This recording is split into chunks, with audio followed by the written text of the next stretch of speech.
Avant de plonger dans cette histoire incroyable, pensez à vous abonner à la chaîne et à activer la cloche. Ici, chaque récit a quelque chose à dire, et vous ne voudrez pas en manquer un seul. Il était exactement 3h07 du matin lorsque Clara, jeune infirmière au grand cœur, gara sa petite voiture devant l'imposant portail d'une villa qu'elle croyait être celle de son patient. Le vent soufflait fort cette nuit-là, et la pluie battait sur le pare-brise. Épuisée après une longue garde à l'hôpital, elle n'avait pas remarqué qu'elle avait confus 2 adresses presque identiques dans son carnet de visite à domicile. Elle sonna, et la lourde porte s'ouvrit sur un homme en costume de soie, les yeux rougis par la fatigue, mais à l'allure autoritaire. Il s'appelait Richard Evans, PDG d'un empire pharmaceutique, un homme respecté mais brisé depuis la maladie soudaine de sa fille unique, Elisa, plongée dans un coma depuis plusieurs semaines. Pensant qu'il s'agissait de l'infirmière de nuit envoyée par l'hôpital privé, Richard la fit entrer sans poser de questions. Clara, avec douceur et précision, prit soin d'Elisa comme si c'était sa propre sœur. Elle parla à la jeune fille endormie, lui caressa la main, lui chanta doucement une berceuse pour apaiser son sommeil. Ce que Richard observa en silence depuis le couloir, bouleversé. Au petit matin, lorsqu'il découvrit que Clara n'était pas celle qu'il attendait, il resta figé. Mais il ne la laissa pas partir. Pas par autorité, mais par espoir. Cet inconnu avait réussi, en quelques heures, à faire quelque chose qu'aucun médecin n'avait pu accomplir. Elisa avait bougé les doigts pour la première fois depuis des mois. Depuis ce jour, Richard Evans, l'homme qui contrôlait tout sauf le destin, refusa que Clara quitte sa maison. Non pas comme une employée, mais comme celle qui avait redonné vie à son monde. La pluie tombait dru cette nuit-là, dessinant sur le pare-brise de la petite Honda Civic de Clara Mitchell des rivières de lumière sous les lampadaires. Elle venait de finir une garde de 16 heures à l'hôpital de Saint-Luc, les traits tirés, les mains encore tremblantes d'avoir tenu la vie et la mort entre ses doigts toute la journée. Pourtant, malgré la fatigue, elle avait accepté une dernière visite, un patient à domicile dont l'état nécessitait une surveillance urgente. Elle saisit son carnet, vérifia l'adresse à moitié effacée par une goutte d'eau. 23 Maple Drive, résidence Evans. Elle soupira, démarra le moteur, et se laissa guider par le GPS, ignorant qu'un petit chiffre, un simple 2 mal tracé, allait bouleverser son existence. Il était 3h07 du matin quand elle arriva devant les immenses grilles d'une villa qu'elle n'avait jamais vue. Les colonnes de marbre, les jardins illuminés, et la façade imposante lui donnèrent un sentiment étrange, ce n'était pas une maison ordinaire. Elle hésita, mais l'angoisse de faire attendre un malade la poussa à sonner. De l'autre côté, un homme descendait les escaliers d'un pas lent. Richard Evans, la cinquantaine, grand, les cheveux argentés, les yeux cernés. PDG du géant pharmaceutique Evamed, il n'avait pas dormi depuis des jours. Sa fille unique, Elisa, âgée de 19 ans, se battait entre la vie et la mort depuis un accident de voiture. Quand il ouvrit la porte et vit Clara, trempée, portant une trousse médicale, il crut que c'était l'infirmière que l'hôpital lui avait promis. « Vous êtes enfin là », murmura-t-il d'une voix rauque. « Entrez vite. » Clara n'osa pas le contredire. Elle entra, observant le hall immense, les portraits anciens, les chandeliers. L'air sentait le désinfectant et la tristesse. « Où est le patient ?» demanda-t-elle timidement. « Ma fille, à l'étage. » Dans la chambre, Elisa reposait sur un lit médicalisé, le visage paisible, le teint pâle. Les machines bipaient doucement. Richard resta dans l'ombre, observant. Clara posa sa main sur celle d'Elisa, froide et inerte. « Bonjour, ma belle » chuchota-t-elle. « Je suis Clara, je vais m'occuper de toi cette nuit. » Sa voix était douce, presque maternelle. Elle parla comme si Elisa pouvait l'entendre. Elle humidifia ses lèvres, réajusta son oreiller, massant légèrement ses doigts engourdis.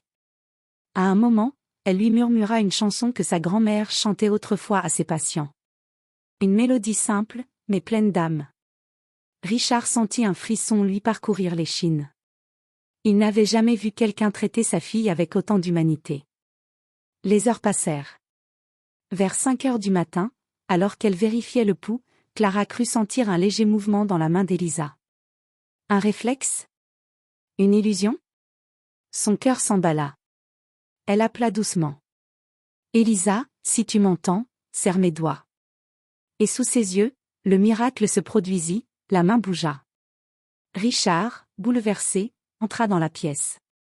Son regard croisa celui de Clara, et sans un mot, il comprit qu'il venait d'assister à quelque chose de réel. Les larmes qu'il avait refoulées pendant des semaines finirent par couler. Au lever du jour, Clara rangea son matériel. « Je vais laisser mon rapport au docteur, dit-elle doucement. « Attendez, dit Richard, fronçant les sourcils. « Vous êtes bien envoyé par Saint-Luc, n'est-ce pas ?» Clara hésita. « Oui, enfin, j'ai reçu un appel pour un patient à domicile à cette adresse. » 23 Maple Drive ? Richard pâlit. « Ici, c'est 32 Maple Drive. » Le silence s'installa. Ils se regardèrent, stupéfaits. Elle était entrée dans la mauvaise maison. « Je suis désolée, monsieur, dit-elle en ramassant sa trousse.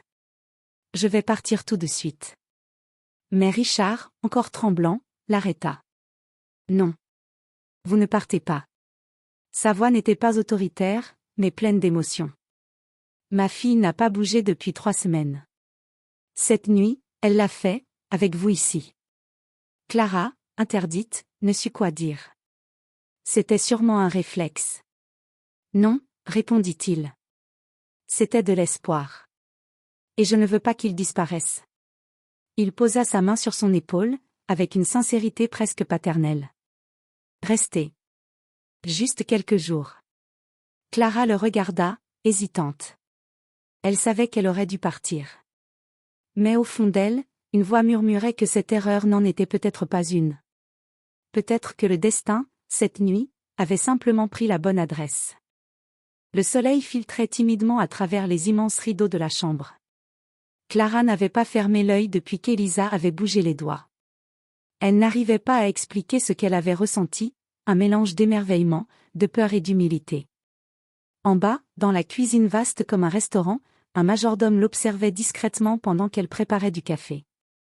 Tout ici respirait la richesse et la puissance, les meubles en acajou, les tableaux de maître, les murs silencieux. Mais derrière ce décor parfait, Clara sentait la solitude d'une maison figée dans la douleur. Richard descendit les escaliers, vêtu d'une chemise impeccable. Ses traits semblaient plus détendus, presque rajeunis. « Bonjour, dit-il d'une voix posée. Vous êtes toujours là. Je voulais vérifier les constantes de votre fille avant de partir, répondit-elle timidement. Il hocha la tête et s'assit face à elle. Vous savez, je ne crois pas au hasard. Cette maison voit défiler les meilleurs spécialistes du pays. Aucun d'eux n'a réussi à provoquer la moindre réaction chez Elisa. Et vous arrivez au milieu de la nuit, par erreur, et elle bouge. Clara baissa les yeux. Je n'ai rien fait d'extraordinaire. J'ai juste parlé à votre fille. Peut-être qu'elle avait besoin qu'on lui parle, tout simplement. C'est peut-être ce qui lui manquait, murmura-t-il. De la présence, humaine. Il la fixa un instant, avec ce regard que seuls les hommes ayant tout perdu savent avoir, mélange de fatigue, d'admiration et de reconnaissance. J'aimerais que vous restiez. Je peux vous offrir tout ce que vous voudrez, un salaire triple, un logement, tout. Clara secoua la tête, gênée. Monsieur Evans, je ne fais pas ça pour l'argent. Et je ne devais même pas être ici. Je ne veux pas profiter d'un malentendu. Vous ne profitez de rien, coupa-t-il. Vous redonnez de l'espoir. Et cela, je ne peux pas le laisser partir. Les jours suivants, Clara resta, incapable de refuser. Chaque matin, elle rendait visite à Elisa, lui racontait des histoires, lui faisait écouter de la musique douce. Elle lui peignait les ongles, lui lisait des passages de romans. Et chaque fois, Richard restait dans l'ombre, observant avec un mélange d'émotion et de fascination cette jeune femme qui apportait un souffle de vie dans sa maison endeuillée. Un soir, alors qu'elle s'apprêtait à partir, il l'appela depuis le salon. « Clara !» Elle se retourna. Il tenait dans les mains un cadre photo, une image d'Elisa souriante, avant l'accident. Elle voulait devenir infirmière, elle aussi, dit-il d'une voix tremblante. Elle admirait les gens qui consacrent leur vie à soigner les autres. Quand elle a eu son accident, j'ai perdu foi en tout. En Dieu, en la médecine, en moi-même. Et puis, vous êtes arrivé. Clara sentit ses yeux se remplir de larmes. Je n'ai fait que mon devoir, monsieur. Non. Vous avez fait plus que ça. Vous avez ramené la lumière ici. Il déposa la photo sur la table et ajouta, plus doucement. Vous n'imaginez pas à quel point cette maison vous devait une nuit comme celle-là. Plus tard dans la soirée, Clara monta voir Elisa une dernière fois avant de partir. La jeune fille dormait paisiblement. La main de Clara frôla la sienne et soudain, un léger tremblement parcourut les doigts d'Elisa. Clara retint son souffle. Elisa? Tu m'entends? Elle crut voir ses paupières bouger, à peine, comme un souffle. C'est moi, Clara, je suis là. Les moniteurs restèrent stables, mais quelque chose venait de changer. Richard, attiré par sa voix, entra dans la chambre. Qu'est-ce qu'il se passe? Clara lui montra la main de sa fille. Elle réagit à ma voix, encore une fois. Il la regarda, bouleversé. Vous êtes certaine? Oui. C'est faible, mais réel. Richard s'approcha et prit la main d'Elisa à son tour.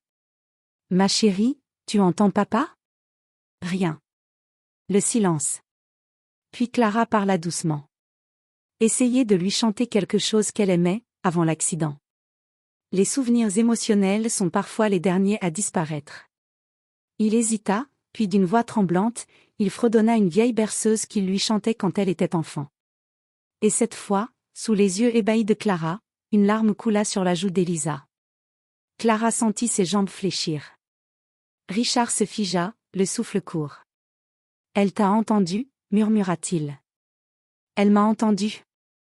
Les deux restèrent là, bouleversés, à contempler ce miracle fragile mais bien réel. Quand elle sortit de la chambre, Clara sentit que quelque chose avait changé. Ce n'était plus une erreur. Ce n'était plus un hasard. C'était le début d'un lien que ni la richesse, ni la douleur, ni même le destin n'avaient prévu.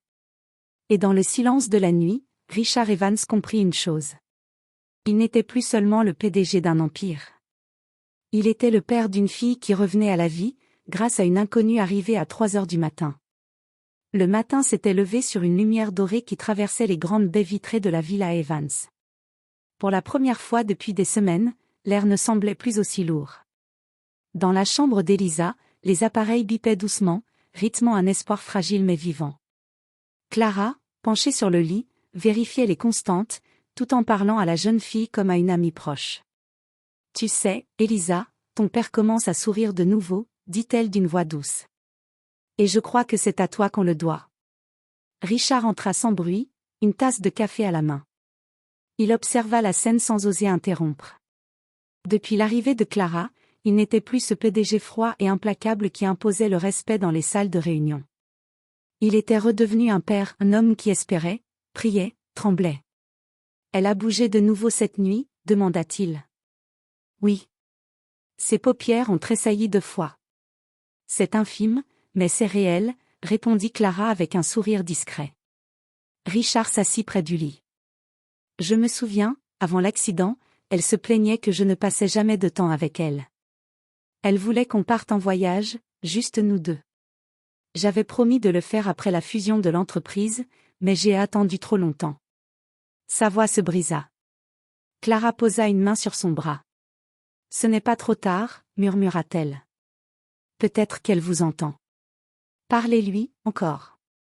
Faites-lui sentir que vous êtes là. » Il acquiesça, les yeux humides. « D'accord. » Il prit la main de sa fille et commença à lui raconter des souvenirs, la fois où elle avait appris à faire du vélo, leur promenade au bord du lac, la chanson qu'elle aimait fredonner dans la voiture. Et à mesure qu'il parlait, Clara sentit une vibration subtile dans l'air, une émotion presque palpable. Soudain, un son léger, étouffé, sortit des lèvres d'Elisa. Un soupir. Puis un murmure, à peine audible. « Papa ?» Richard se figea. « Quoi ?» Clara se pencha immédiatement. « Elisa ?» Répète, ma chérie. « Papa ?» Cette fois, c'était clair. Sa voix, faible, mais bien réelle. Richard se leva d'un bond, le cœur battant à tout rompre. « Mon Dieu, elle a parlé. » Clara saisit doucement la main d'Elisa, les larmes aux yeux. Tu nous entends, ma belle? Tu es en sécurité. Tu es à la maison. Les moniteurs s'affolèrent légèrement, signe que son rythme cardiaque s'accélérait. Clara la calma avec douceur. Respire lentement, Elisa. Tout va bien. Richard pleurait ouvertement, incapable de contenir son émotion. Lui, l'homme d'affaires respecté, le patron redouté, était là, à genoux, remerciant Dieu d'une voix tremblante. Merci, merci pour ce miracle. Les heures suivantes furent un tourbillon.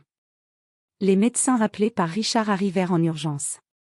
Ils n'en croyaient pas leurs yeux, après des semaines de coma profond, Elisa reprenait conscience lentement. Le docteur Harris, un neurologue réputé, examina la patiente longuement avant de se tourner vers Clara. Vous disiez qu'elle a réagi pour la première fois à votre voix? Oui, répondit-elle. La première fois que je lui ai parlé, elle a bougé les doigts. Puis, en entendant son père chanter, elle a versé une larme. Le médecin hocha la tête, impressionné. L'esprit humain est un mystère. Mais parfois, ce n'est pas la médecine qui réveille un patient, c'est la chaleur humaine. Richard regarda Clara, reconnaissant. Vous avez fait ce que toute la science du monde n'a pas pu accomplir. Elle esquissa un sourire gêné. J'ai juste parlé à votre fille comme à une âme endormie, pas comme à un corps malade. Les jours passèrent, et Elisa s'éveillait de plus en plus. Son regard retrouvait de la vie, sa voix, un souffle. Elle demandait souvent. Qui est Clara? Et chaque fois, Richard répondait avec tendresse. Celle qui t'a ramenée vers nous. Clara, de son côté, essayait de rester à sa place, refusant la gloire ou l'attention. Elle sentait que cette maison, qui l'avait d'abord effrayée, était devenue un lieu de renaissance pour tous les trois. Mais elle percevait aussi quelque chose de nouveau chez Richard. Derrière la gratitude, il y avait une affection sincère, une douceur qu'il n'avait sans doute plus ressentie depuis la mort de son épouse. Une soirée, alors qu'il prenait un thé dans le salon, il lui dit simplement. Vous êtes la meilleure erreur qui me soit jamais arrivée. Clara rougit, baissa les yeux, sans savoir quoi répondre. Et dans le silence, un lien invisible, fort et pur, s'installa entre eux, né d'une nuit de pluie, d'un hasard impossible, et d'un miracle. Au même moment, Elisa, dans sa chambre, ouvrit complètement les yeux. Son premier mot, avec un sourire fragile, fut « Clara ». Et dans le couloir, cette dernière sentit une chaleur inexplicable lui traverser le cœur. Ce n'était plus une patiente. Ce n'était plus un patron. C'était une famille en train de se reconstruire. Le printemps commençait à réchauffer les allées de la Villa Evans. 3 semaines s'étaient écoulées depuis le réveil d'Elisa, et la maison vibrait à nouveau de rire, de musique et d'espoir. Chaque matin, Clara venait s'occuper d'elle, non plus comme une infirmière, mais comme une amie. Elle parlait de tout, de la vie, des rêves, de la peur de recommencer à marcher. Richard observait souvent ces moments depuis le jardin, le cœur gonflé d'une émotion qu'il n'osait plus cacher. Mais derrière cette paix retrouvée, un secret ancien dormait encore, prêt à refaire surface. Un après-midi, Clara était assise dans le bureau de Richard, classant les rapports médicaux d'Elisa. En rangeant les papiers dans un tiroir, une photo tomba à ses pieds. Elle la ramassa, intriguée. C'était une vieille photo, une femme noire souriante, vêtue d'un uniforme d'infirmière, tenant un bébé dans ses bras. Au dos, une inscription à l'encre bleue. À Richard, merci pour tout. Elle aime. Clara sentit son cœur se serrer. Ses initiales, cette écriture, elle les connaissait. Tout va bien? Demanda Richard en entrant soudain dans la pièce. Elle sursauta, tenant la photo entre ses doigts tremblants. Monsieur Evans, qui est cette femme? Il la regarda longuement, silencieux, avant de s'approcher. C'est une amie très chère. Elle a travaillé ici il y a plus de 20 ans, après le décès de ma femme. Elle s'occupait de ma fille quand elle était bébé. Comment s'appelait-elle? Demanda Clara, d'une voix à peine audible. Lydia Mitchell. Clara sentit un frisson glacial lui traverser la nuque. Mitchell? Oui. Pourquoi? Elle recula d'un pas, les yeux pleins de larmes. Parce que Lydia Mitchell, c'était ma mère. Le silence tomba dans la pièce, lourd, irréel. Richard resta figé, incapable de parler. Clara, elle, tremblait de tout son être. Vous, votre mère? Répéta-t-il, bouleversé. Elle hocha la tête. Elle ne m'a jamais parlé de vous. Elle m'a seulement dit qu'elle avait travaillé un jour pour une famille importante, puis qu'elle avait dû partir précipitamment. Richard s'assit, abasourdi. Mon Dieu! Lydia! Comment aurais-je pu savoir? Il passa une main sur son visage, le souffle court. Après la mort de ma femme, j'étais perdu. Lydia était une femme incroyable, douce, patiente, c'est elle qui a appris à Elisa ses premiers mots. Et puis, un jour, elle a disparu sans explication. Clara, les larmes aux yeux, murmura. Elle a fui la ville du jour au lendemain. Elle disait qu'elle devait protéger son enfant. Vous? Elle hocha la tête. Oui. J'étais ce bébé qu'elle protégeait. Richard se leva lentement, son regard se chargeant de compréhension. Vous étiez donc dans ma maison, bien avant cette nuit. Le destin vous y a ramené. Clara essuya une larme. Elle n'a jamais cessé de parler de cette période comme d'un souvenir à la fois beau et douloureux.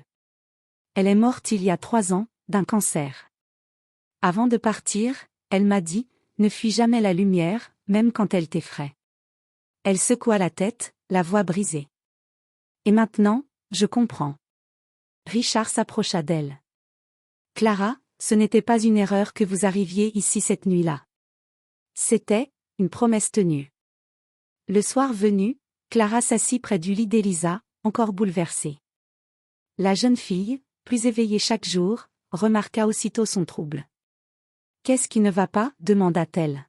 « Rien, ma chérie. Juste, le passé qui revient. » Elisa sourit faiblement. « Papa dit souvent que certaines personnes ne sont pas envoyées dans notre vie par hasard. Peut-être que tu étais censée revenir ici, Clara. Peut-être que maman t'a guidée. » Clara resta silencieuse. Dans le couloir, Richard les observait, ému, serrant dans sa main la vieille photo de Lydia Mitchell. Cette nuit-là, il frappa doucement à la porte de la chambre d'amis où dormait Clara. « Je peux entrer ?» Elle acquiesça. J'ai longtemps cherché à comprendre pourquoi Lydia était partie sans rien dire. Je pensais que j'avais fait quelque chose de mal. Maintenant je sais. Elle devait élever une fille, seule, forte, courageuse. Il la regarda avec une tendresse sincère. Et cette fille, c'est vous. Vous avez hérité de sa lumière. Clara sentit les larmes lui monter aux yeux. Vous êtes trop gentil, monsieur Evans. Appelez-moi Richard, s'il vous plaît. Vous faites partie de cette maison, maintenant. Ils restèrent un moment en silence. Puis il ajouta. Peut-être que vos mères et les miens ont eu raison, certaines âmes sont faites pour se retrouver, même après des décennies. Dans la pièce voisine, Elisa dormait paisiblement, un léger sourire aux lèvres, comme si elle aussi ressentait la vérité invisible qui venait d'être révélée. Et dans le calme de la nuit, Richard regarda Clara une dernière fois avant de sortir. Vous n'êtes pas venue ici par erreur, Clara. Vous êtes venue, par héritage. Le vent du soir caressait doucement les jardins de la Villa Evans, faisant danser les fleurs fraîchement écloses. 3 mois s'étaient écoulés depuis cette nuit où Clara avait découvert la vérité sur sa mère et son lien avec cette maison. Tout avait changé depuis. Elisa, désormais debout, marchait lentement, soutenue par Clara. Chaque pas était une victoire, chaque sourire un miracle. Richard, lui, semblait avoir rajeuni de 10 ans. Son regard, autrefois froid et calculé, brillait à nouveau d'une chaleur sincère. Mais au fond de Clara, une question la hantait, devait-elle rester ici, auprès d'eux, ou repartir tracer sa propre route? Un matin, alors qu'elle rangeait la chambre d'Elisa, elle tomba sur une petite boîte en bois, soigneusement dissimulée au fond d'une armoire. Sur le couvercle, il y avait une gravure. Elle aime pour Richard. Clara sentit son cœur battre plus fort. Elle ouvrit la boîte avec précaution. À l'intérieur, un bijou ancien, un médaillon d'argent contenant une photo d'elle, bébé, dans les bras de sa mère, et une lettre soigneusement pliée. Elle reconnut aussitôt l'écriture de Lydia. Les mains tremblantes, elle déplia le papier jauni. Richard. Si un jour cette lettre te parvient, c'est que le destin aura tenu sa promesse.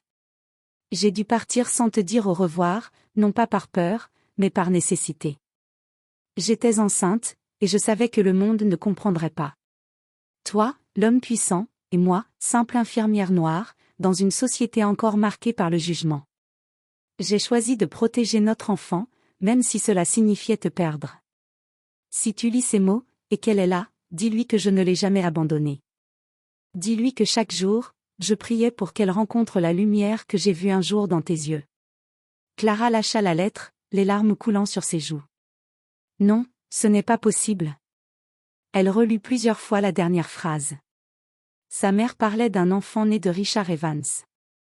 Richard entra à ce moment-là, alerté par son absence prolongée. Clara? Tout va bien? Elle se tourna vers lui, la lettre entre les mains. Dites-moi que ce n'est pas vrai. Il la fixa, perdu. Quoi donc? Elle lui tendit la lettre. Il la lut lentement, chaque mot semblant lui arracher le souffle. Lorsqu'il eut fini, il resta longtemps sans parler, puis murmura d'une voix étranglée. Lydia? Elle n'a jamais voulu me le dire. Clara tremblait. Alors, ça veut dire que... Il leva les yeux vers elle, bouleversé. Oui, Clara. Vous êtes, ma fille. Le silence tomba, lourd, irréel. Les secondes s'étirèrent. Clara recula d'un pas, cherchant de l'air. Une partie d'elle refusait d'y croire, mais tout faisait sens, les regards, la ressemblance subtile, le lien inexplicable qu'ils avaient ressenti dès la première nuit. Elle posa une main sur sa bouche, submergée. Je suis venue ici par erreur, et j'ai retrouvé mon père. Richard s'approcha lentement, les yeux embués. Pas une erreur, Clara. Une promesse. Ta mère me l'avait faite sans le dire, qu'un jour, nos chemins se croiseraient à nouveau. Il la prit dans ses bras, tremblant. Longtemps, ils restèrent ainsi, unis dans un silence plein d'amour et de larmes. C'était la fin d'une quête invisible, le retour d'une famille éclatée par le temps. Quelques semaines plus tard, dans le jardin, Elisa marchait seule pour la première fois, sous le regard ému de Richard et Clara. Elle riait, légère, vivante. « Regarde, papa !» cria-t-elle. « J'y arrive !» Richard applaudit, le visage inondé de fierté. Clara, à ses côtés, souriait à travers ses larmes. « Tu vois ?» murmura-t-elle. Tout finit toujours par renaître. Il la regarda avec tendresse. « Ta mère serait si fière de toi. » Clara leva les yeux vers le ciel. Une brise douce effleura son visage, comme une caresse. « Elle est là, souffla-t-elle.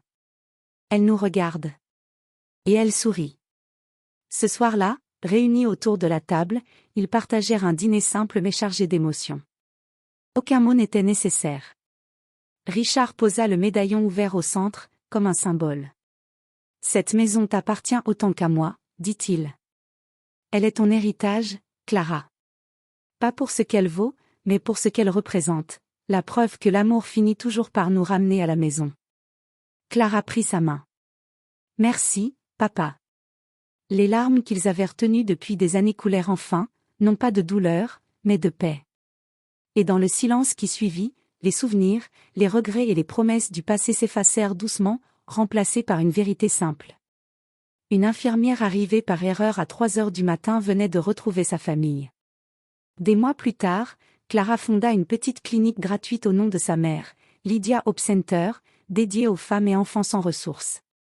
Richard finança le projet, Elisa y fit du bénévolat, et chaque jour, une photo de Lydia ornait l'entrée.